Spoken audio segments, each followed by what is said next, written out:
guys, here with Kaka from Newbie, and we got a few questions for you. Oh, please introduce yourself. Oh, hi, I'm Helen, the translator. You remember Helen, right? Everybody loves you, Helen. Yeah, everybody calls you my dad, so.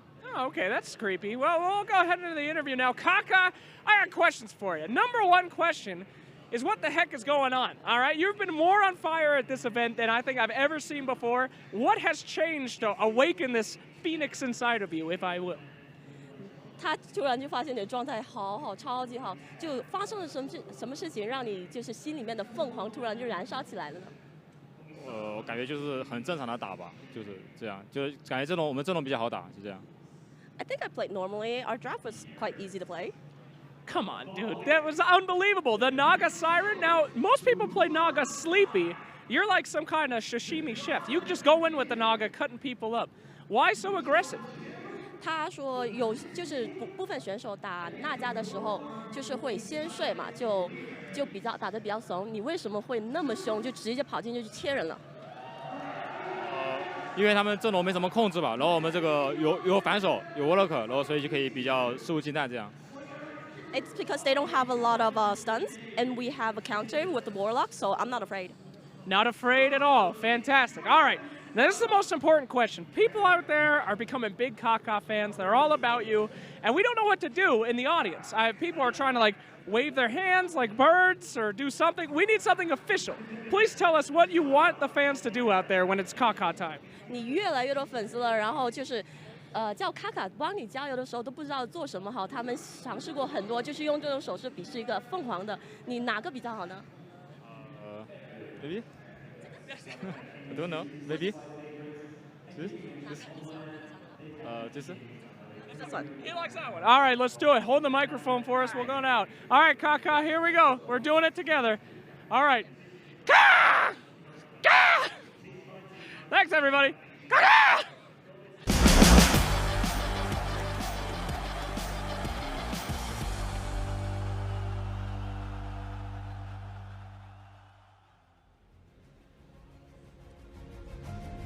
Thank you so much, Slacks, for the lovely interview. Moving on, ladies and gentlemen, we have a hype final match for day one of ESL One Genting. Are you guys ready for this? Let's get this started. The captain of the first team heading to the stage won ESL One Genting under a different banner last year. Will he be able to do it again under, of course, his new team right now for day one? Let's see if he can take the team to a dramatic championship finish today. Ladies and gentlemen, your first team.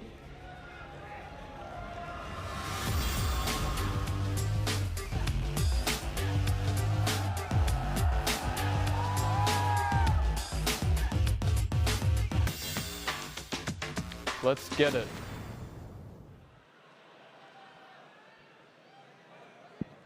Make some noise, Malaysia, for Evil Geniuses!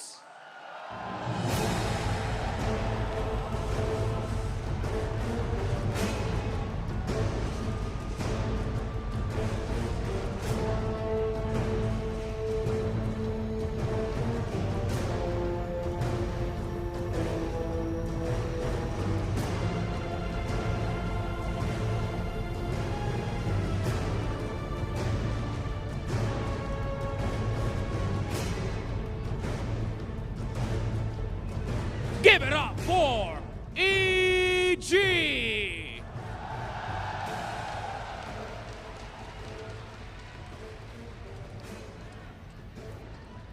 Ladies and gentlemen, their opponents over the past 3 years has not beaten this team. Will they be able to end that streak today? Let's find out as we meet their opponents.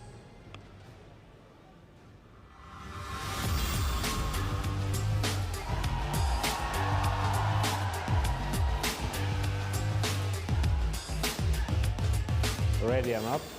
Here we come. Malaysia, let him hear ya. Here comes Virtus.pro!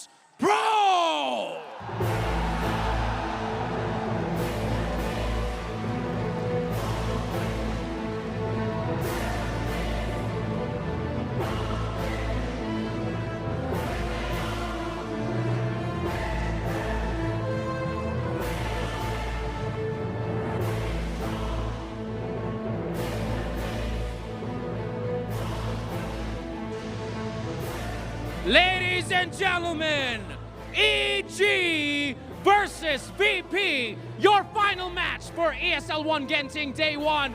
Make some noise for this hype series. Here we go. We're gonna throw it over now to the panel to get this started.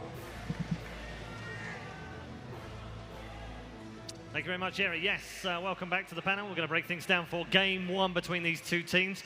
And we're going to start with Evil Geniuses. And there is a man on the panel who has some interesting information about Evil Geniuses. And that man is Mr. Nahaz. We also welcome back two members that have been on the panel this week but haven't been here today. Blitz and Gods, of course, you were here earlier. What you've already forgotten is... I'm so old, it's slipping by. Sorry. Just having problems with memory. You're so young. Anyone got my medication? Thank you.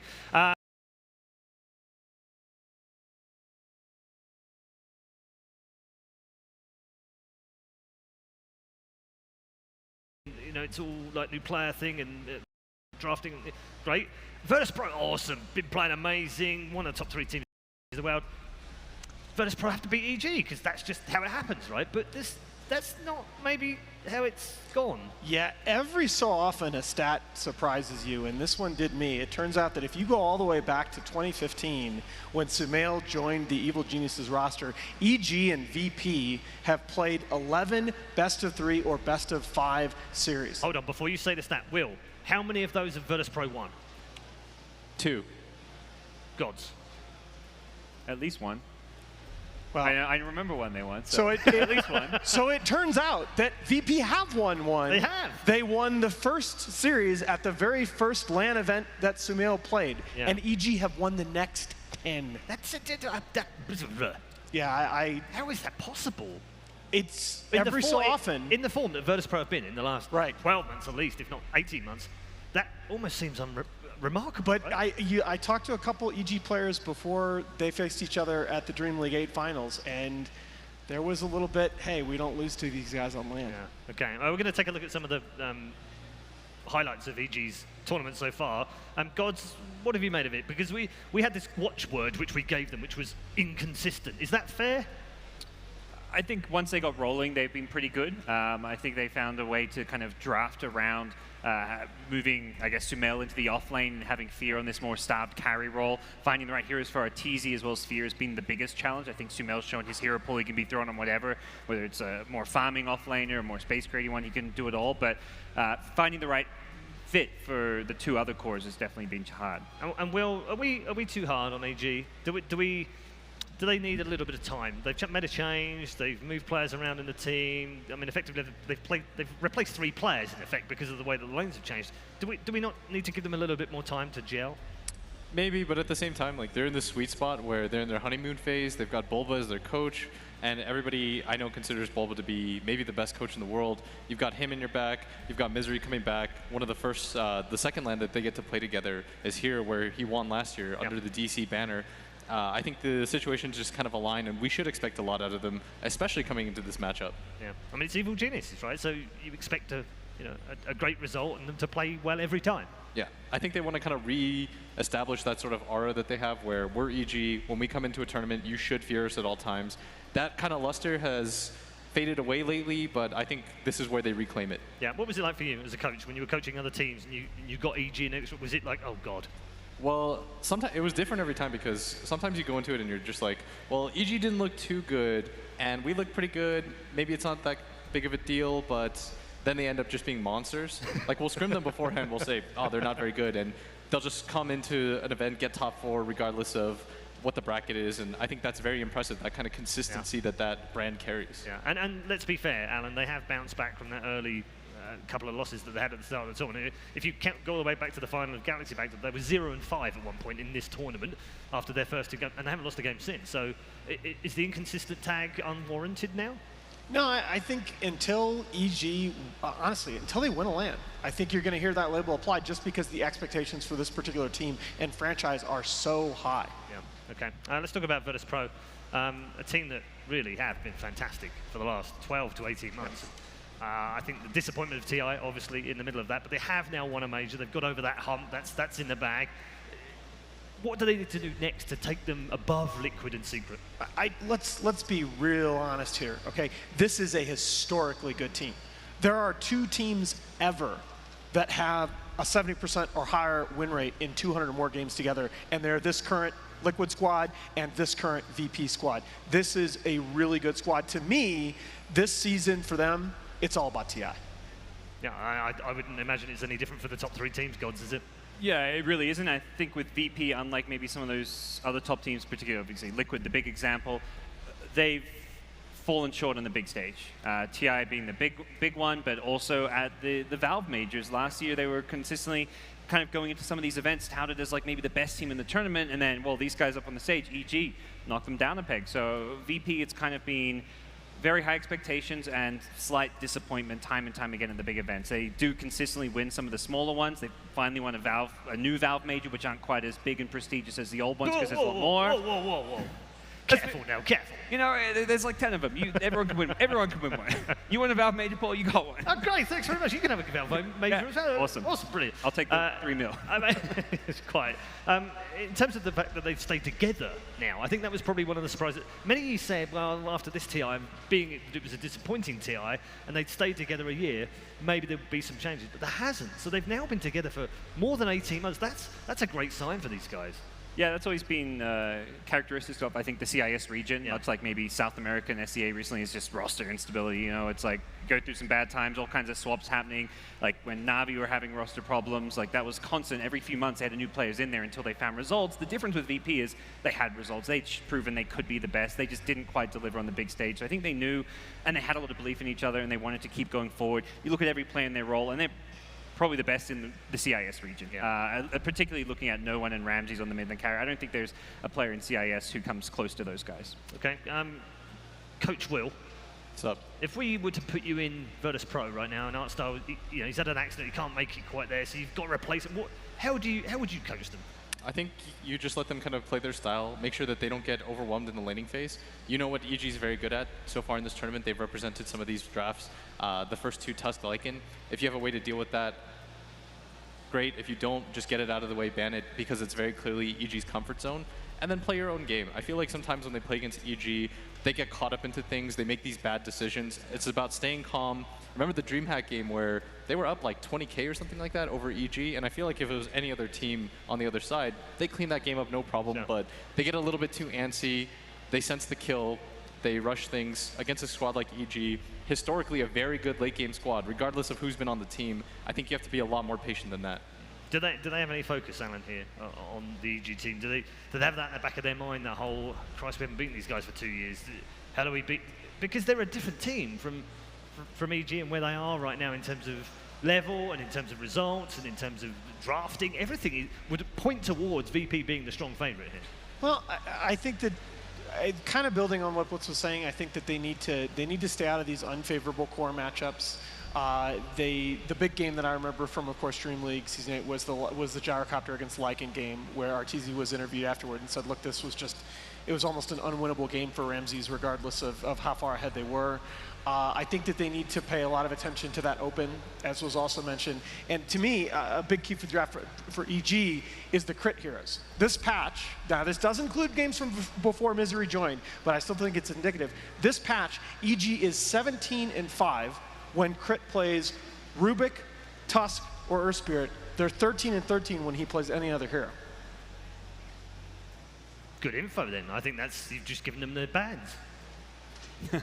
Targeting that. I would definitely take out Tusk on ET lately, but yeah, I think Tusk is the hero you got to have an answer for right now with the way Crit's been playing it. He's the best Tusk at this tournament.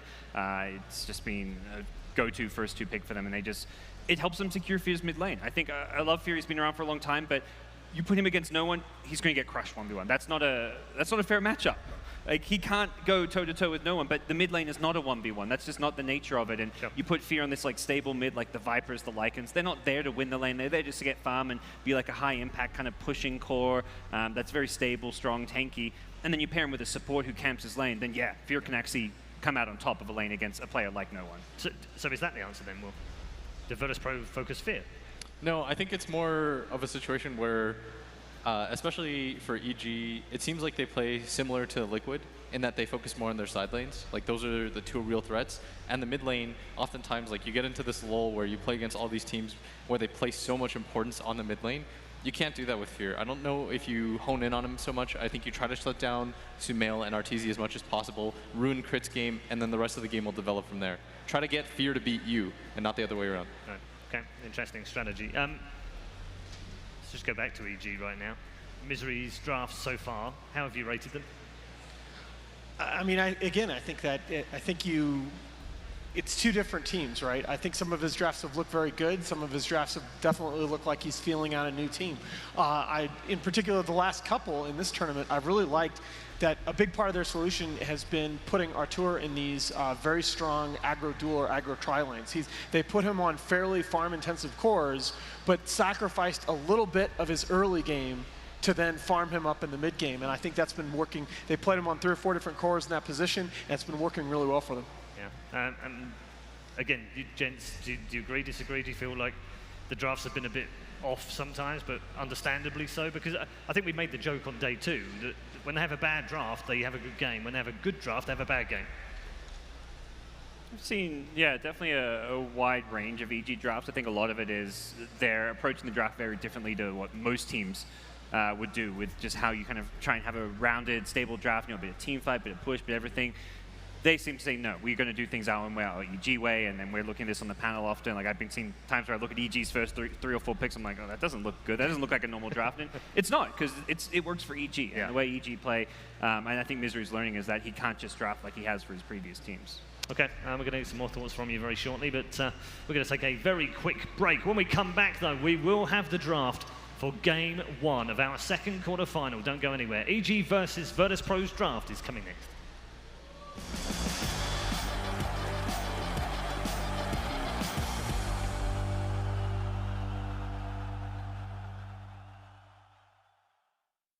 I do. I want to get in there. Wow, I'm actually dead. Are you dead? Yeah, I'm dead. Never, dude. Dude, look at that macro pyre, dude. Oh my god.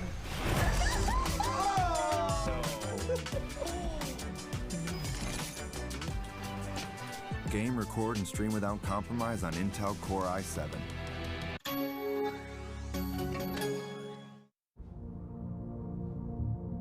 As you get older, life becomes all about following a few simple rules. Dress proper. Get a real job. Spend time with family. Dance to the beat of your own drum. Work hard. Get married. Move to the suburbs.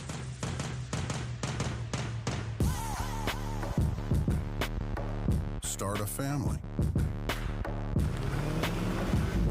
Be humble.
ESL One Genting is brought to you in part by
ESL One Genting is brought to you in part by Intel, Resort World Genting, Mercedes-Benz, MSI, Acer Predator, Logitech G, and Mineski Event Team.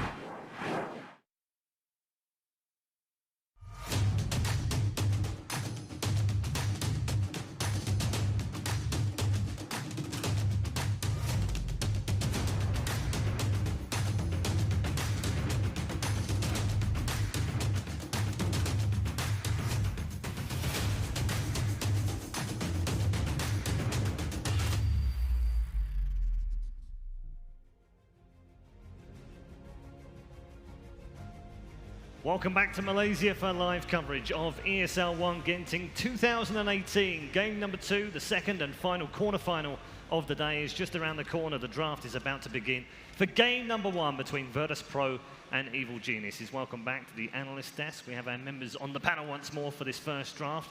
Nahaz, Blitz, and Gods. Alan, we'll start with you. Expectations going in just before we hit this draft. I think it's going to be a great series. I want to build a little bit on something that Blitz said about. Maybe part of the problem for VP is that they're not a natural late game team. So far in this patch, they're 25-9 in games that end 40 minutes or before, only 8-13 in games that go past 40 minutes long. That is something that EG maybe can look toward in these drafts. Yeah, definitely a good late game team. Yeah, I mean, EG especially, like, you kind of understand their strategy. So far in this tournament especially, they've just been running people over, so they haven't had to go to that point. Like when they played against Na'Vi, that was a crush from like minute 0 to minute 20, but you saw that the lineups were still sort of geared towards winning the late game no matter what. Yeah. And I feel like that's going to be their aim. And when you play against these better teams, that's what you sort of expect. You expect these draft battles where you hope that your advantages play out the way that you want them to play out. All right, bans are in almost. And so far, it looks like Tusk and Lycan are going to be both left on the table. Yeah, they likely taking. Okay, that's it. You've got to be taking the fact they banned Bounty Hunters, like if you're going to verse EG and ban Bounty, why? Yeah, that's pretty. Like they're going to pick Tusk. They're not going to pick Bounty that's if they have the option. Yeah. Yeah. And I think EG surely look at that Bounty pick and that Bounty ban and know that that means they plan on taking Tusk and not giving it to us, and they want to ban like the second go-to like roaming support. So. Do you take like Lycan Rubik, Lycan Sand, something like that? I think that's the big question is do you open Lycan here?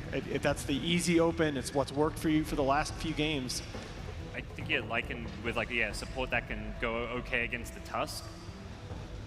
Whether that's like the Elder Titan we've seen crit play, or like a 5 position, the Warlocks, the Witch Doctors. Yeah, I think it's a bit different though. Like when you pick ET versus Tusk, like ET, sometimes like the use cases are really quite limited. Yeah, so I thought it was going to be Lycan Rubik or Lycan Sand King just because when you take the Sand King, it allows you to match the tempo of a hero like Tusk. Like you can roam, it's very easy. You have a hero that can lane shove as well, just in case. Yeah, and I favored the Rubik out of those two because 6-1 so far in Rubik in this patch on Rubik, only 1-2 on Sand King. So I think that makes a lot of sense as an open. Also takes away the Omni for Virtus.pro if they were looking at that. It's very, I mean, I guess I shouldn't say that because we've already seen a game, Gods, where they picked an Enigma into a Rubik, but I think picking Omni into Rubik is really tough. Wow. Ooh. Well, it on paper, very strong counter to the Lycan is the Winter Wyvern. Yeah, it's... Haven't seen a huge amount of it, don't we? It's a hero that's fallen off a lot, just feels too slow paced. The cooldown on Arctic Burn at level 1 is just absurdly long that you can't really rely on it to have much of an impact. Ooh. Soto's had a fair amount of games on it though. It's still in his top 6. Yeah, they played, VP runs both of their supports on Winter Wyvern, which is a nice additional element of flexibility, although I guess the Tusk is already on board. Winter Wyvern has actually fallen off more than I had realized, though. Last 30 days, 31 and 46. Really, really brutal elo-adjusted win rate as well in the pro ranks. I think the problem with this support duo that you take is, yes, you take the Tusk, but when you take the Wyvern, you don't really deal too much damage. Yes, you have like a BKB piercing stun, but it's not super ideal in that regard either. The one thing that Wyvern does do well is you counter the Lycan with your ult. The minions obviously just obliterate whoever he gets on top of, and more importantly, the Ice Block, the Cold Embrace is very nice against the Lycan, who just can't do anything against it. Because you want to put Lycan on that meter. When he pops his ulti, you want him to waste that time because he's a very bursty hero.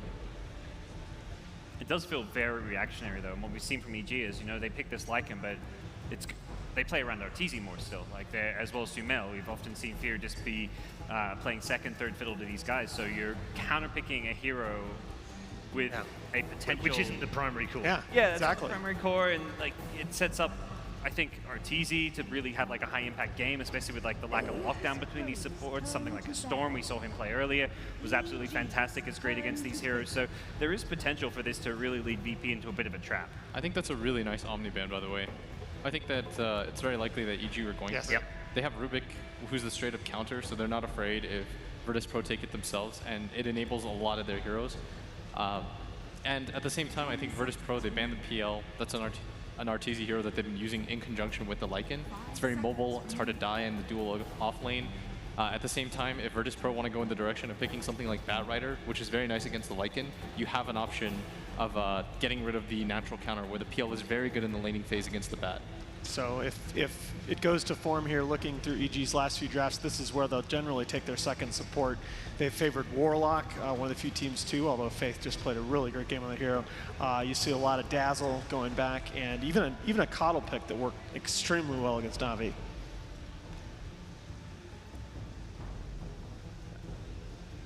I think the Coddle, though, was more reactionary towards the first phase. Oh! Hello. Ooh. Well, that's come out of left field. Well, you Cold Embrace someone, you hook him away. Yeah. Obvious kind of synergy there, but I think more than anything, saying we'll mention about the Rubik, you know, early game, fast tempo support that can match the Tusk. Punches that as well very well. Yeah, and I know Misery loves this hero. Like, whenever he got the chance to pick it for himself, he would. Yep. I think, especially in the early phases of Dota, like, Pudge was seen as just a hero that, like, didn't have a lot of use cases. You'd only ever see Na'Vi pick it, but nowadays it's very normalized. Yeah, I hate to rain on the parade, guys. Tusk, 6 and 17 over the last month in pro matches. One of the worst elo-adjusted heroes in the game. Pudge. Yeah.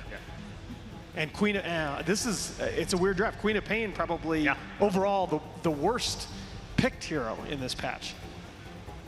38% win rate in pro games. I think it's a bit different though. You want a hero that matches well against the Lycan and has no kill threat from the Pudge, and this is a hero that does so. Like, you can put pretty much any dual lane against her, and since it's a Pudge there, you don't really fear dying. High burst potential puts a lot of pressure on the Rubik.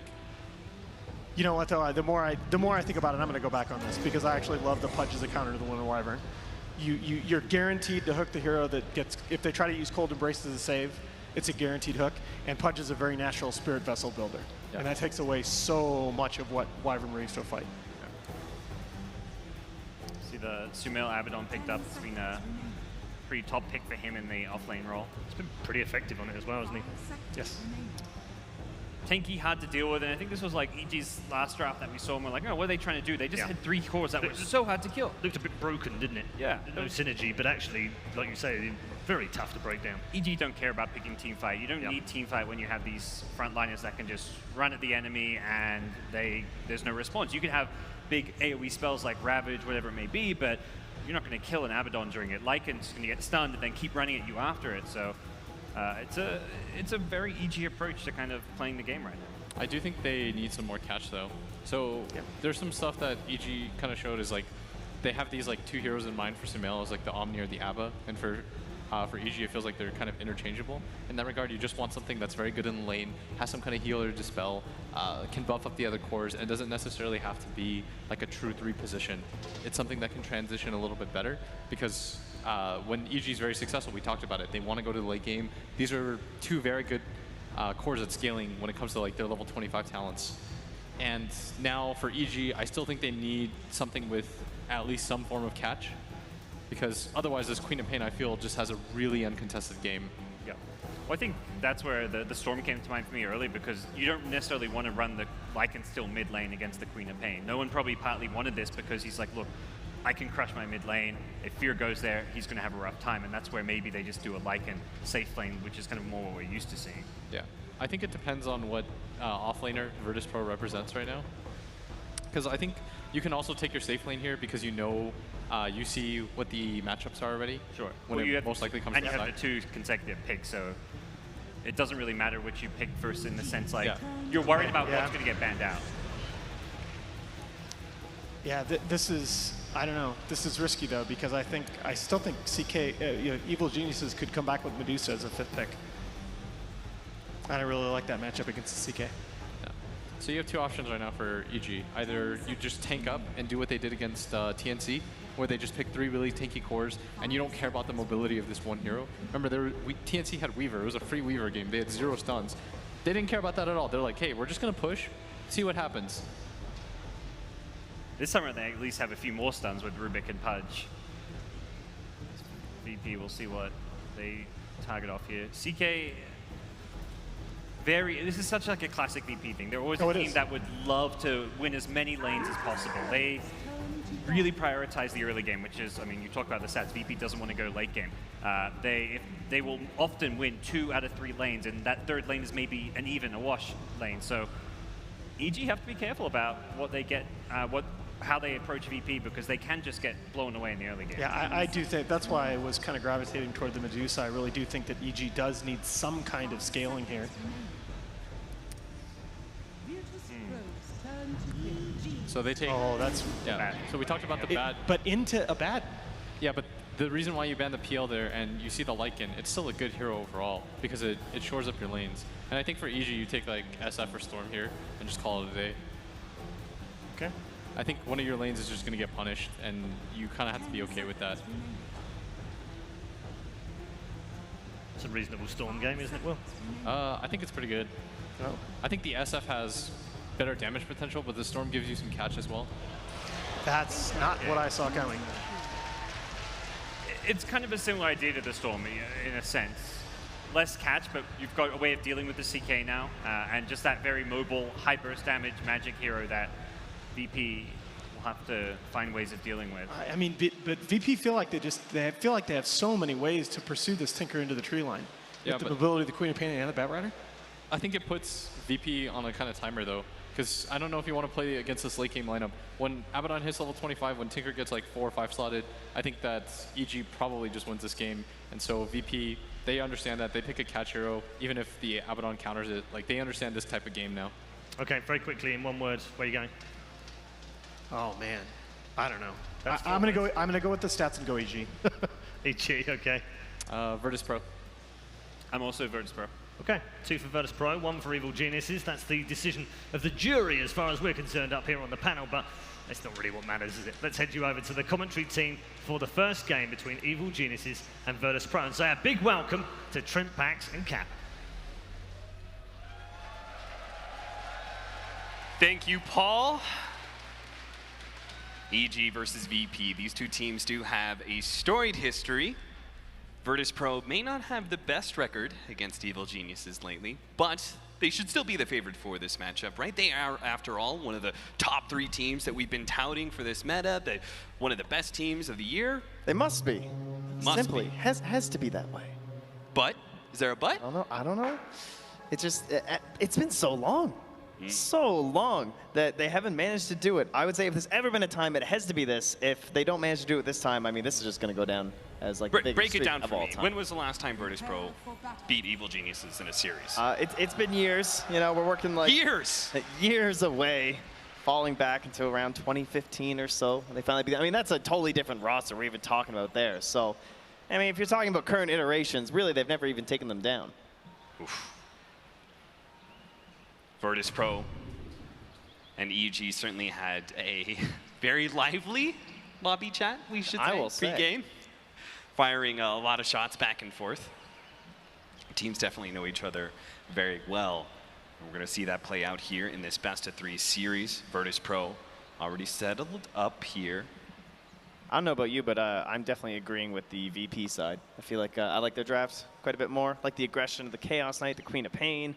If they get this Batrider matchup versus the Abaddon, though, that could be at least one nice thing going for EG's side, but see if they get those rotations, and perhaps there'll still be some punishment, right? CK loves to feast off these early kills, and that's something that Pudge might not be able to help out with too much when it comes to his allies. I mean, it does look like, and I'm looking at this, is like Virtus.pro, they have just a whole bunch of playmaking kill heroes. You know, you've got Batrider, you've got a kill combination, Tusk Wyvern, Quap, a super aggressive mid. This feels like it's going to be a classic VP game where they just kind of go, go, go, kill, kill, kill. Evil Geniuses holding on to perhaps a bit of a late game advantage. They're going to be pretty reliant on this Tinker. And they may have to be sacrificing the Lycan Fear again and again and again, as we've seen so many times in their games. Good body blocks here from Crit in the mid lane, while Pasha goes for the pull at bottom.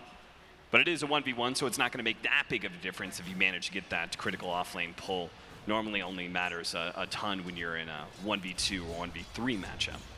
And once again, EG will send Arteezy to the Radiant offlane. This has been a very common strategy for them lately. Often they will, of course, get to do it with Crit and get to do some Ice Shard blocks and whatnot. It makes it a little bit easier. Arteezy, much harder spot to start with right at the beginning, and he only has one support with him too, as Misery's just getting up there.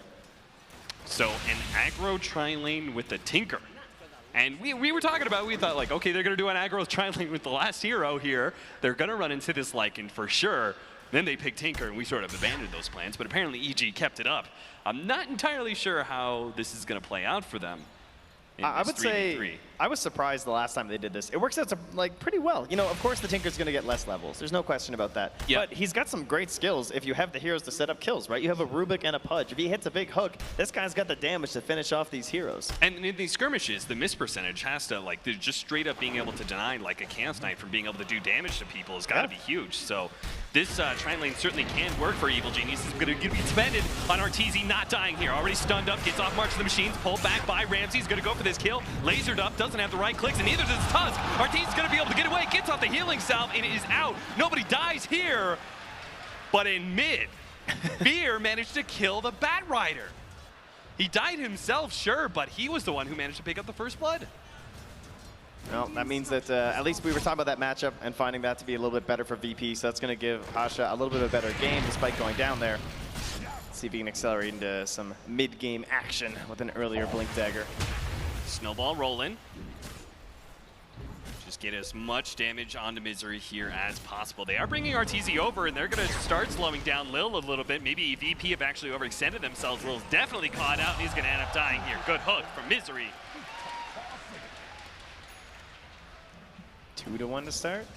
But you mentioned in terms of skirmishes with the blind as well, Ramsey's might start getting a little annoyed here by these lasers. Yeah. Tinker always known as that lane dominator, and this time when you're going to be backed up by two supports, it can actually work even like a little bit better. It might be harder to like force out some aggression on the Tinker and push him back.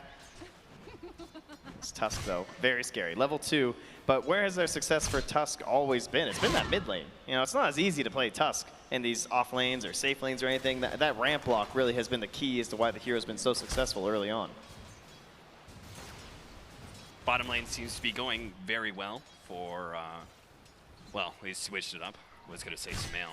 He's actually 14-2 right now, so he is having a blast. Up in top lane, they're actually going to go for it. Arteezy going to be snowballed up. They managed to get the stun down, couple of right clicks. There goes the laser, so Ramsey's already backing off, letting his supports go for the kill once again. With a Splinter Blast, well played by Solo. They will manage to get the kill. Lil is still going to end up going down, though, to Misery. They may be losing their carry, but Misery is going to start to be a very big, beefy boy if they keep on trading kills like this, and he keeps on getting that strength. Yeah, he's got a decent game set up for himself, too. He's got the help of someone just like a CK stun, maybe, to set up into some hooks. The T-ball of the Cold Embrace has always been a pretty common counter that we see with the Pudge and the Winter Wyvern. So, Misery, we heard Will talking about how much he loves this hero, always trying to go back to it. And we'll see if that veteran experience on Pudge will come into play here. 3-2, 1,000 gold lead. Another attempt on Arteezy's life here. This time around, the supports are not so close. 1 second stun. There goes the laser, but the Tusk as well as the Winter Wyvern are going to be able to combo up. The Tusk hides the Chaos Knight from some of the damage, and they manage to kill Arteezy. Arteezy is just playing so aggressive in this lane, and his supports weren't even around him. Yeah, things are starting to look a little bad up here. No way to get that lane control back. Again, plenty of times we see him in this off-lane role, but it's so often that they have some sort of creep control or just like overwhelming confidence in that lane that they're able to give a ton of space, a ton of gold over to Arteezy. Not finding that here this time, so that means we're going to have to start looking at like what are they getting in the other lanes. You know, you mentioned Sumail, but he is just an Abaddon.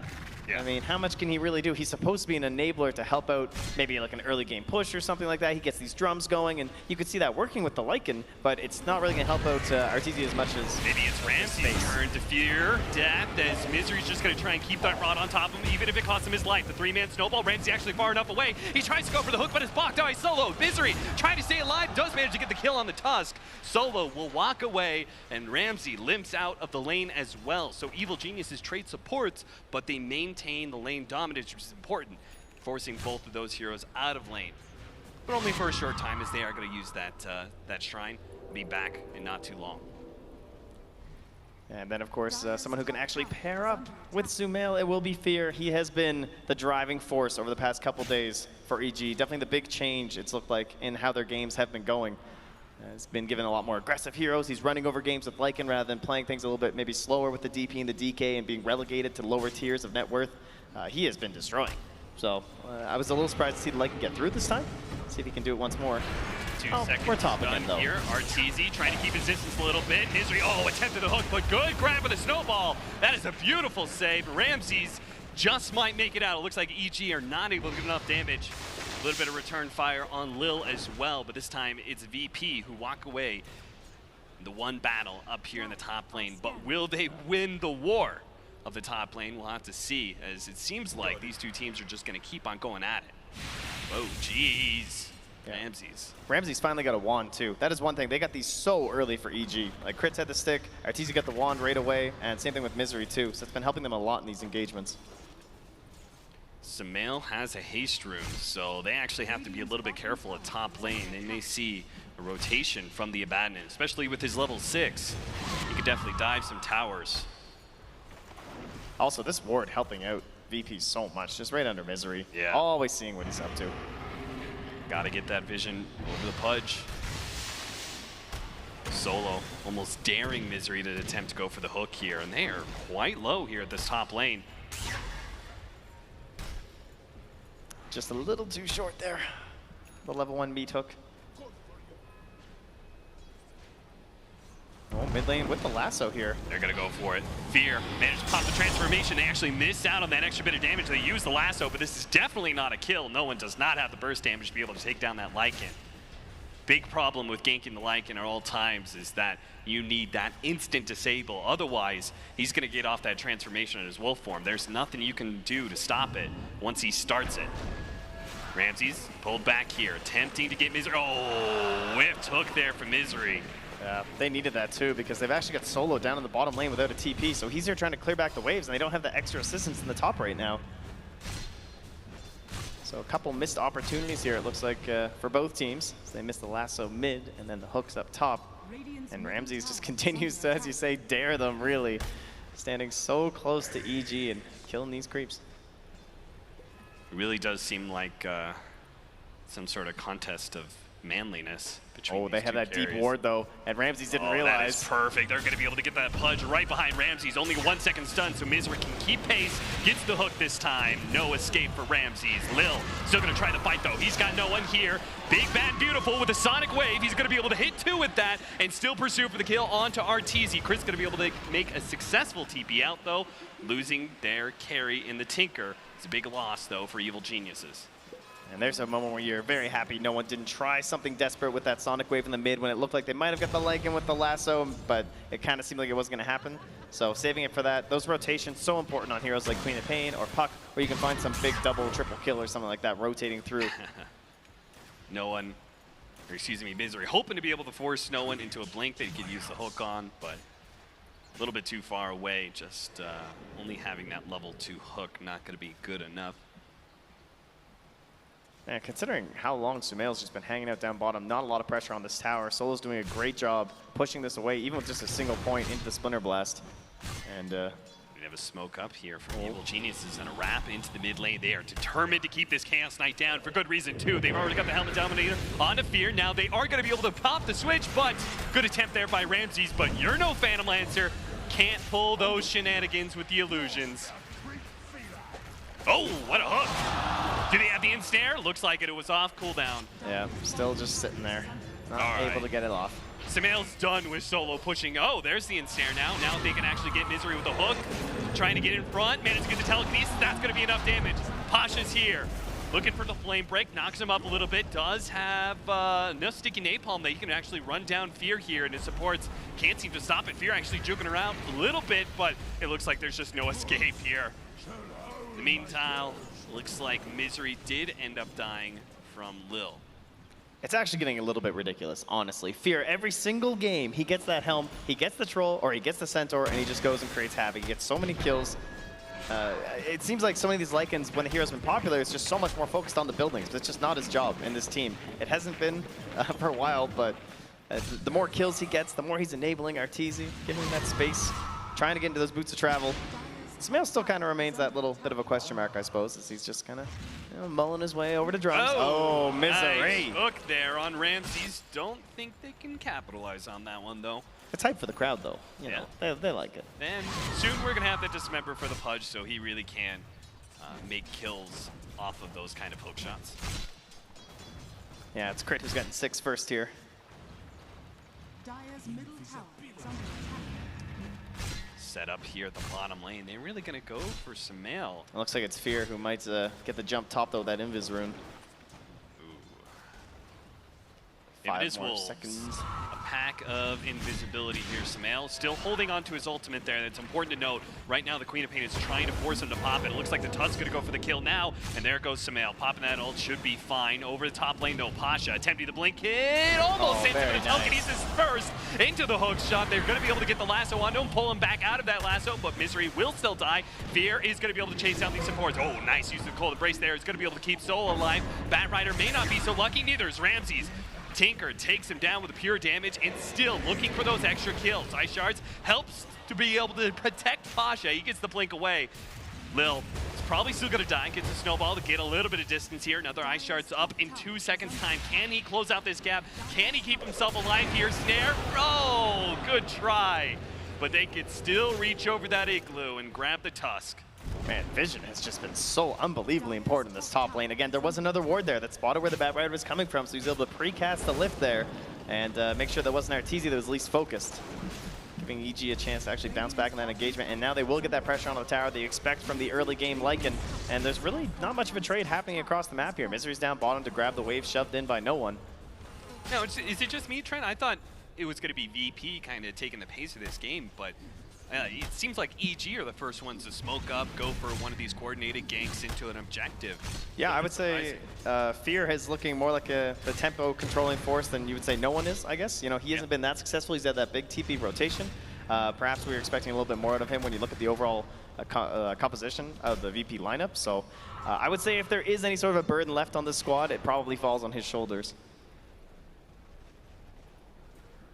Tempted setup here from the 2 supports of Evil Geniuses. Stolen Chaos Bolt as well if they do grab him. Quite a bit of control sitting here for EG. And look at a VP are looking at it and they're like, that's just an easy pudge kill. One juicy Probably tower. Take that tower off of it too.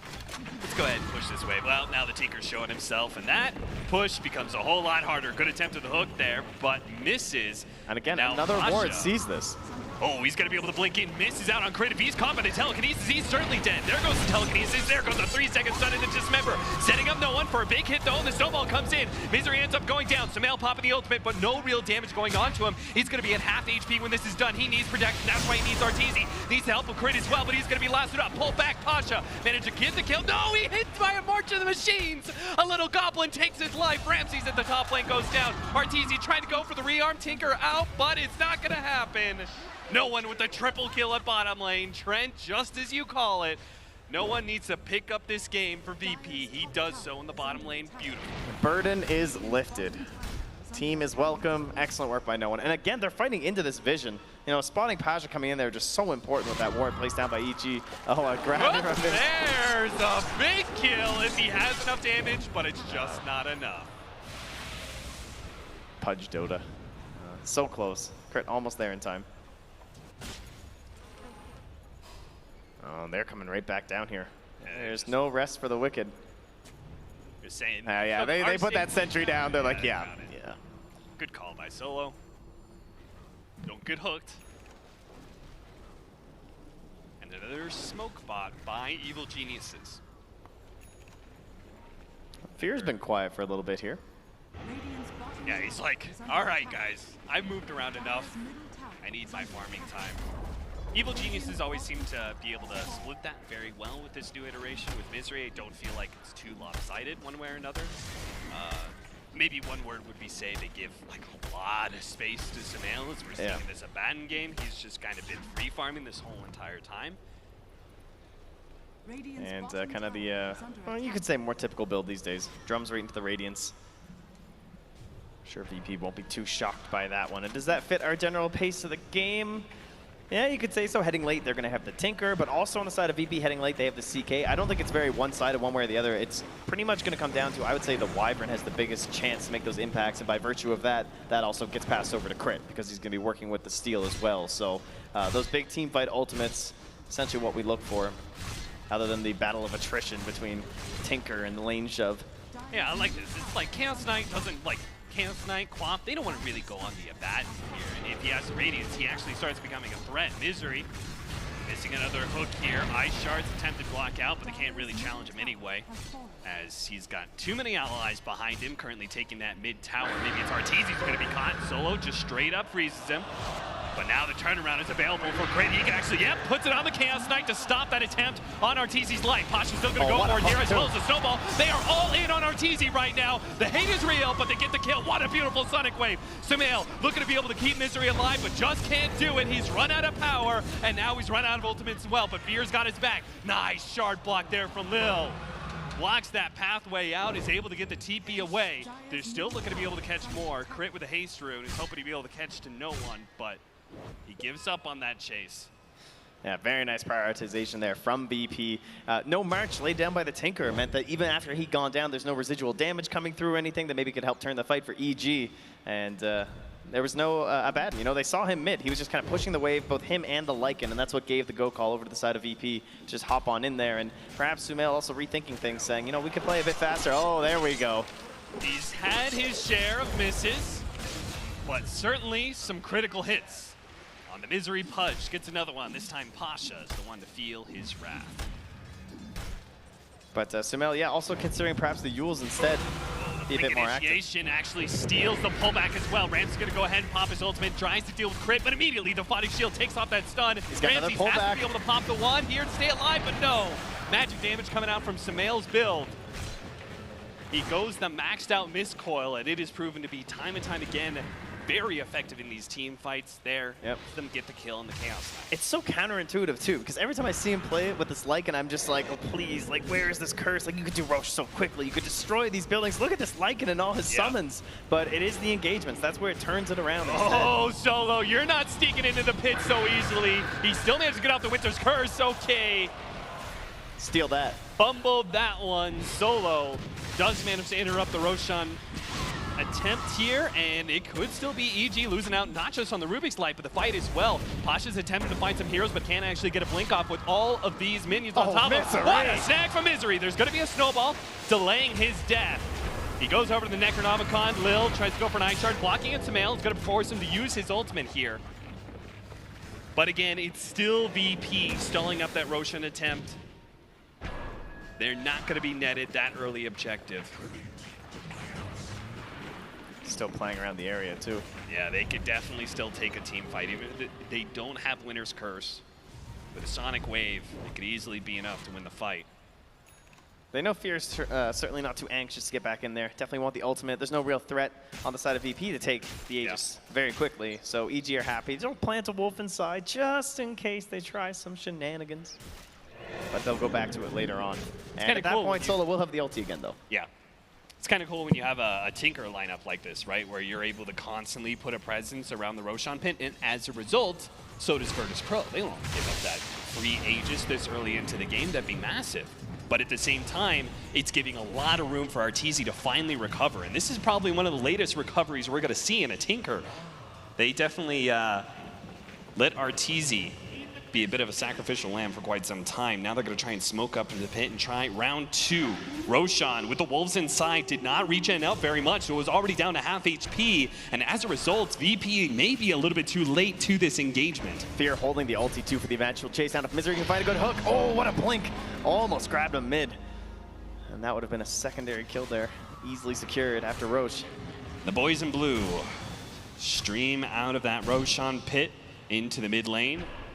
With an extra life from that Aegis, I'm not so sure VP wants to challenge them if they go for a tier 2 push. Yeah, a little scary around there with that level 3 Necronomicon. So even with the Invis Rune, he'll back up. Chaos Knight building into an Echo Saber after his armlet. He still needs a good amount of recovery. That aggro tri-lane and then the rotation. Ramses went mid, right? They immediately smoked up on him. You could see the effect on his net worth because Chaos Knight is just not that good of a farmer.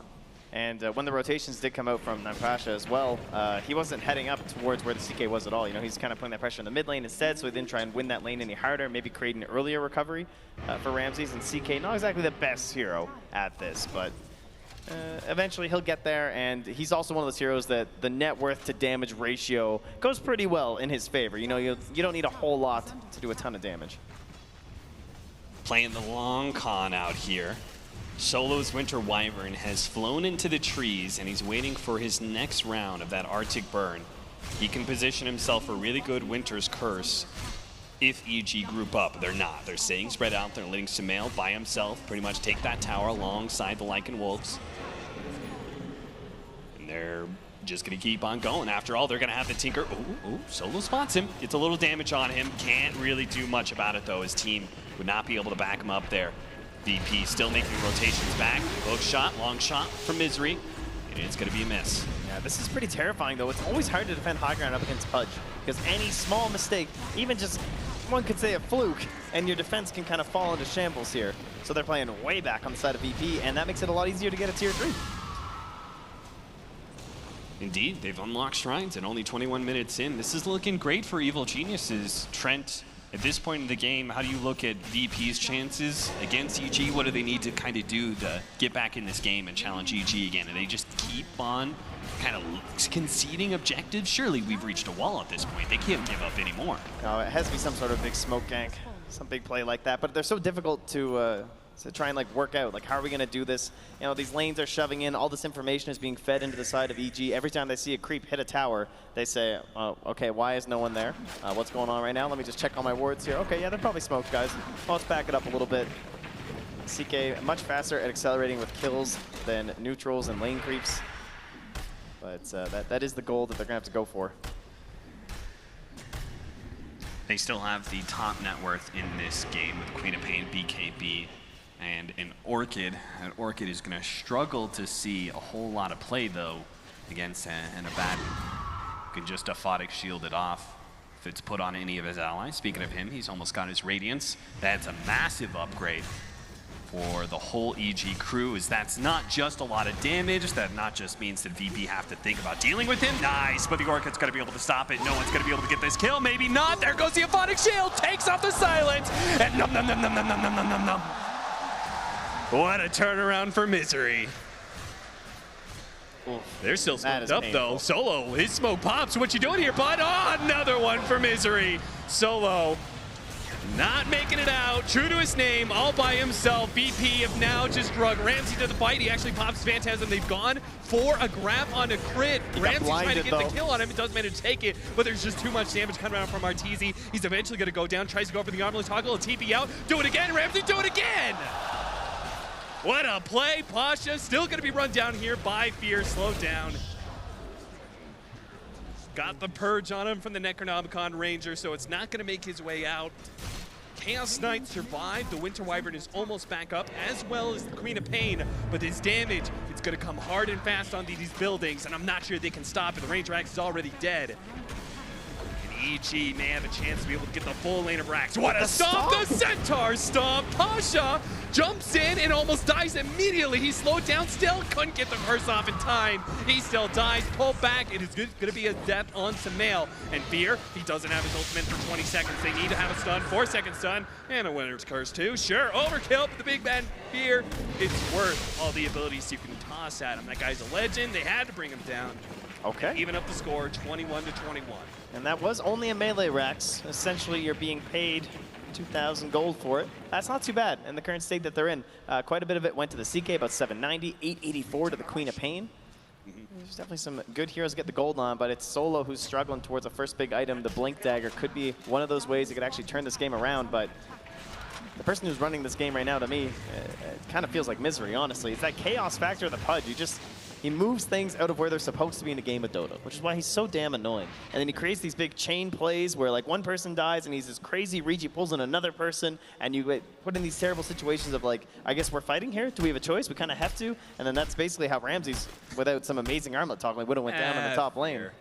Oh, damn. Did you see that? He's trying to take the Ancient Bounty away from Ramsey. He's trying to outlast hit him with the Wolves. Ramsey's really needs his recovery. Is Blink Dagger his next item? I'm kind of feeling like they need that entrance for the Chaos Knight into this fight, get to the back line, just grab that Tinker, mess him up. Yeah, it doesn't feel fantastic in the sense that you're not adding any direct stats or damage or anything, but at this point, they need someone else to get in there. I don't think that the Tusk is doing enough at this point, and the Bat Rider's having obviously a very hard time up against our Bat. Either way, Ramsey still needed to recover in net worth, but time is running short for him to keep on farming. Evil Geniuses are beginning to close off more and more of the map, and they're going to go for, they've already taken that top lane, even if it was just a range Rax, taking most of the objectives there. They're going to now head towards bottom lane, start constricting VP's hold over this game. All that vision, all that presence will soon be left in just their base. Yeah, these wards not even mattering. They are just a little bit too far behind. Can't find that moment. And not too much high mobility on the side of Solo. Hunting, grabs him. Lasso, pull back. A kill on a Misery is going to be a decent one.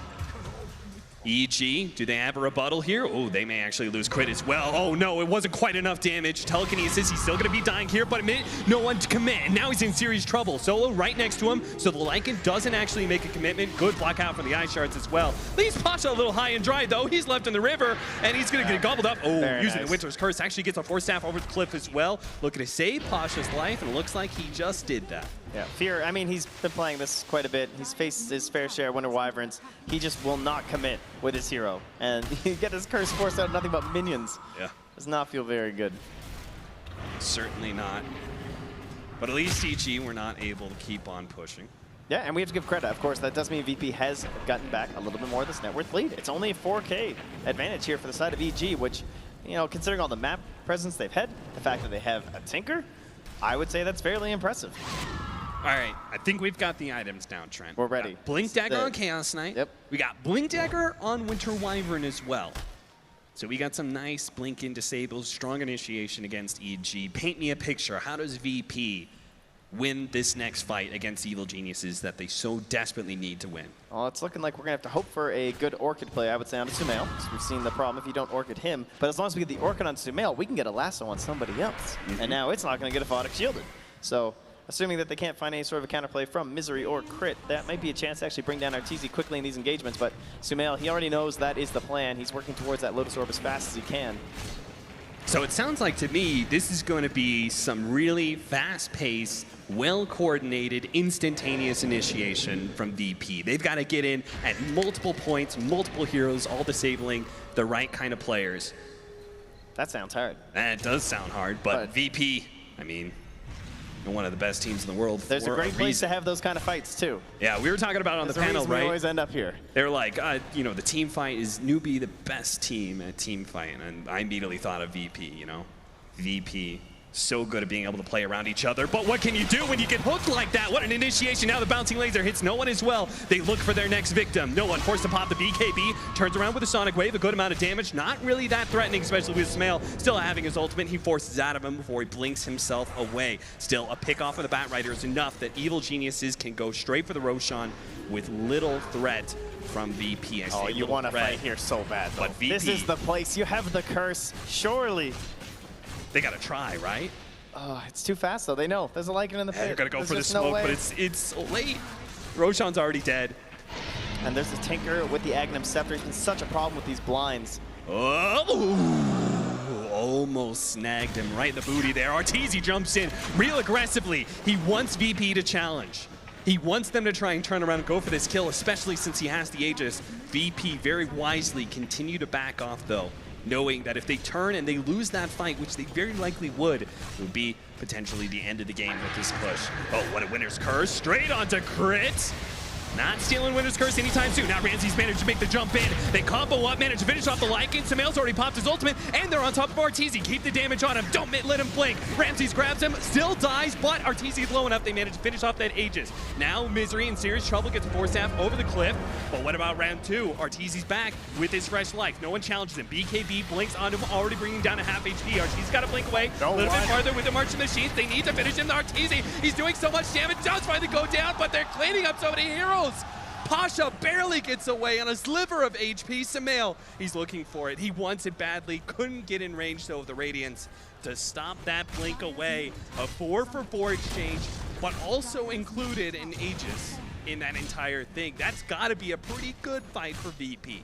Yeah, the offlaner is the only one to survive here. And Sumail, just dominating this dire side of the map. Not too concerned about a little Bat Rider hanging out in his base, but VP, they're holding on. Got to give them credit for that. This is going to make that next push more difficult without the Aegis, so this could perhaps delay it even a little bit further for the side of EG and maybe get us a chance to see another item on Ramses, because he is struggling. If that Tinker can get any of his spells off. How about no one in that fight, though? That long duration BKB showing off its presence, but it is going to start dwindling down. And, of course, with the quickly refreshing Tinker, can be a very big problem. Sumail's coming a problem. He already is a problem with the Radiance, but he's going to become an even bigger problem because he was probably the biggest beneficiary of that fight on both sides. He got so much gold, so much experience. He's almost level 25 already, and that is a gigantic upgrade. One of the best talent upgrades in the game. In my mind, it's like one of the most OP things you can have is that Photic Shield. Pull back here, Pudge, big time trouble. Flame Break and the pull back, that is going to be an easy pickoff for VP. They need plenty more of those to come.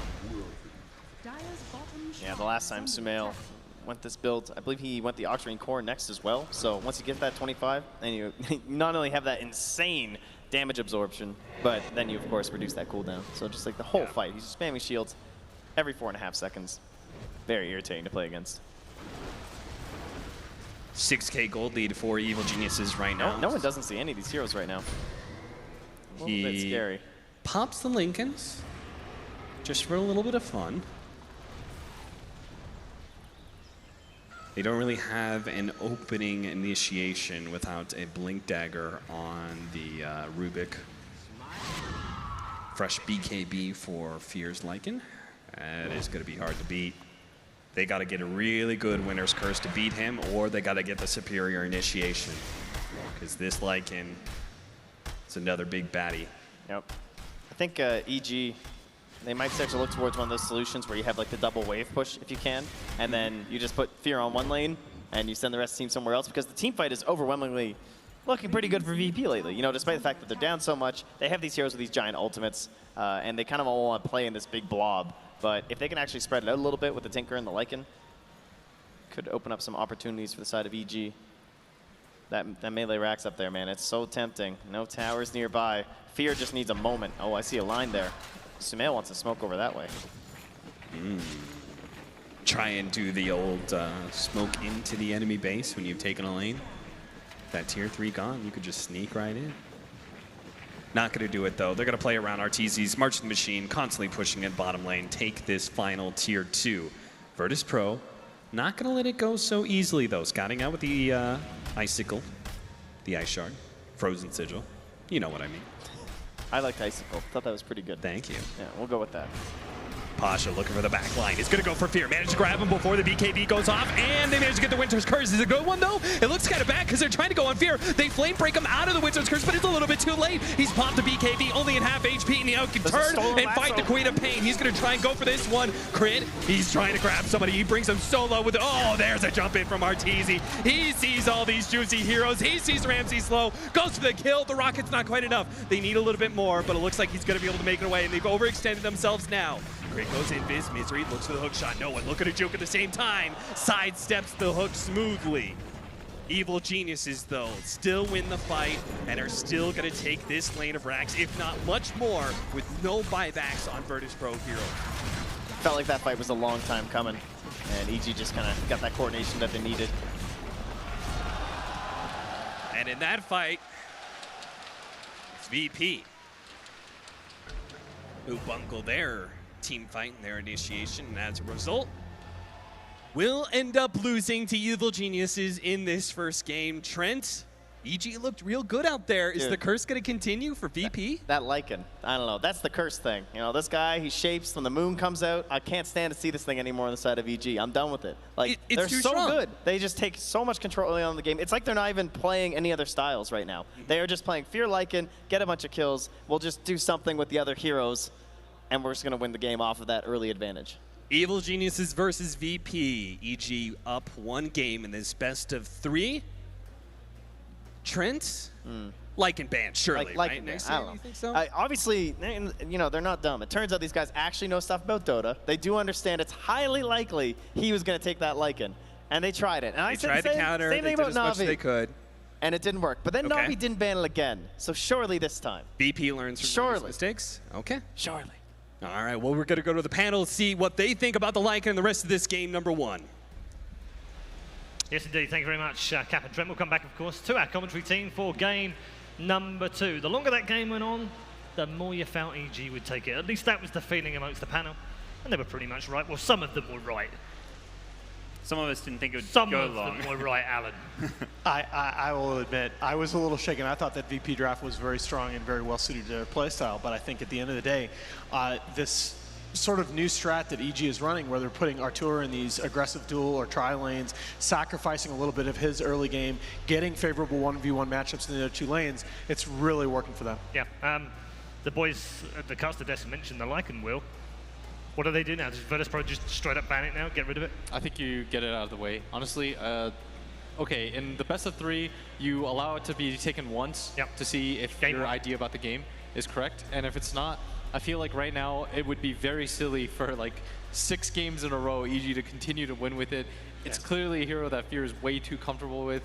Fear is starting to look like the Fear of old, where he's able to just carry these games straight up. I think you have to deny it from them at this point. Yeah, I mean, Gods, you and I were watching in the back, and we're just sitting there thinking, well, it's 25 minutes, it's pretty even, they're 6k gold, and then they lost the fight, and we were a bit like, whoa, hold on, that could have just gone crazy then. But then got through that, and the longer the game went on, we always said if it's going to go late game, it's going to be EG. It was a surprisingly fantastic Quap game. It's a hero you don't see very much, but this is definitely the kind of scenario you want to be picking Quap into. And no one tried to put his team on his back. Problem was both Chaos Knight and Batrider were just so underfarmed. The Batrider was inherently somewhat countered by the Abaddon going into this game.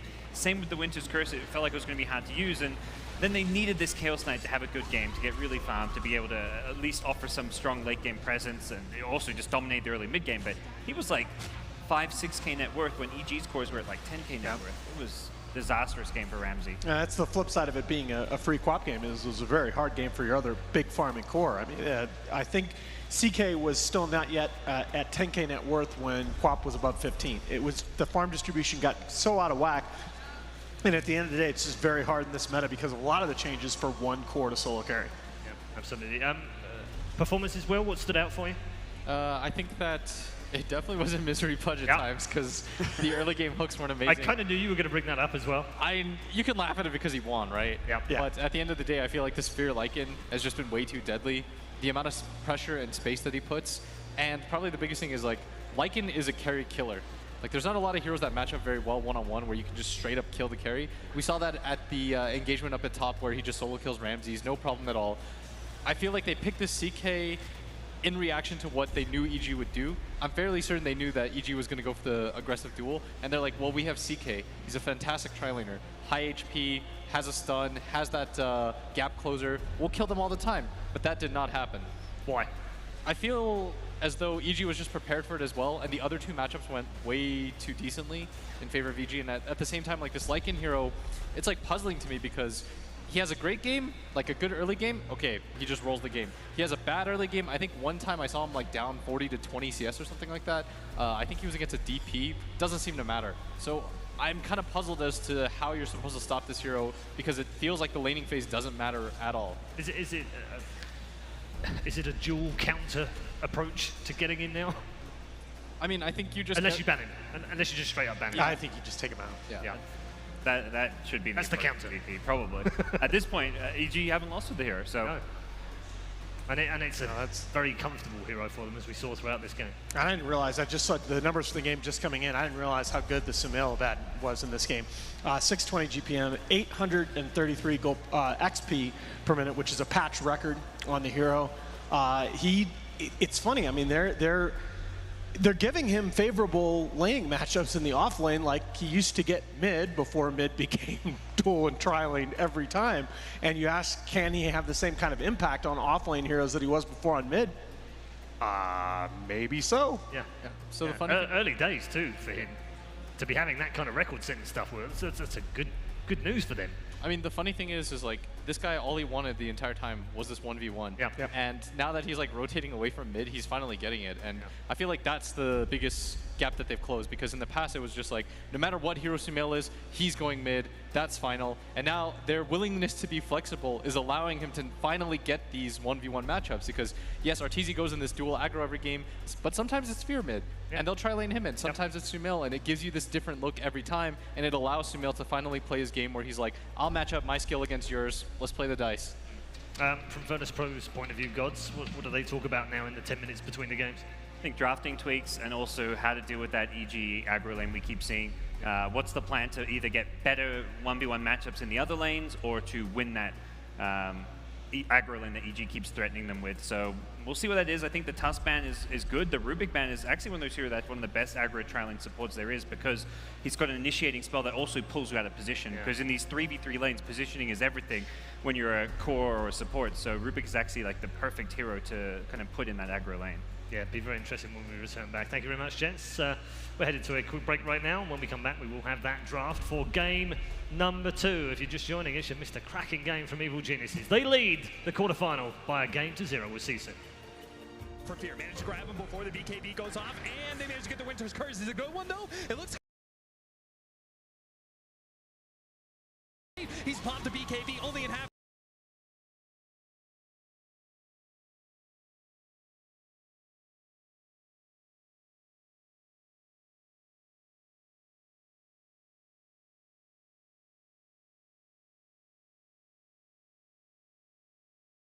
Now. Great goes invis, Misery looks for the hook shot. No one looking to juke at the same time. Sidesteps the hook smoothly. Evil Geniuses, though, still win the fight and are still going to take this lane of Rax, if not much more, with no buybacks on Virtus.pro heroes. Felt like that fight was a long time coming, and EG just kind of got that coordination that they needed.